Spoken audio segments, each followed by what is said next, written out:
Arestado sa Maynila ang isang lalaki na nag-amok at nagpaputok umano ng baril. Sangkot din daw ang suspect sa serya ng mga holdapan sa lugar.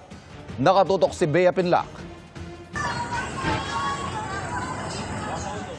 Hindi na nakapalagang 30 anyos na lalaking ito nang arestuhin siya sa San Andres Bukid sa Maynila madaling araw ng Huwebes. Ang lalaki nag-amok at pinaputok umano ang hindi lisensyadong baril niya sa kalsada. So wala namang reported na mayroong tinamaan. Nakuha sa kanya isang revolver na baril tsaka granada dun sa kanyang sling bag.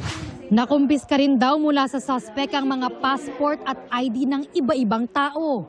May mga Koreans, mga Chinese na nandun sa mga passports. So hindi lang sila mga Pilipino. So meron doon para magkakamag-anak pa po sila eh. So may mga passports na mga expired na, pero may mga passports na mga within this year ma-expired din sila. Napag-alaman ng pulisya na sangkot umano ang suspect sa serye ng robbery hold-up sa Maynila at Makati. Karaniwan niya pong ginagawa is robbery hold-up po. So yung mga kababaihan po minsan, gano'n, mga kabataan po na naglalakad mag-isa sa mga streets po natin. Posible raw na dito rin niya ginagamit ang kanyang baril. Inaalam pa ng pulisya kung galing sa mga dating biktima ng robbery hold-up ang mga passport na nakuha sa bag ng suspect. Pero giit niya, wala siyang dalang baril o granada.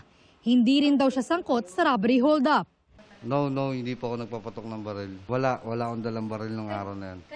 Nahaharap siya sa reklamong alarm and scandal, illegal possession of firearms and explosives at paglabag sa election gun ban. Para sa GMA Integrated News, Bea Pinlac, nakatutok 24 oras.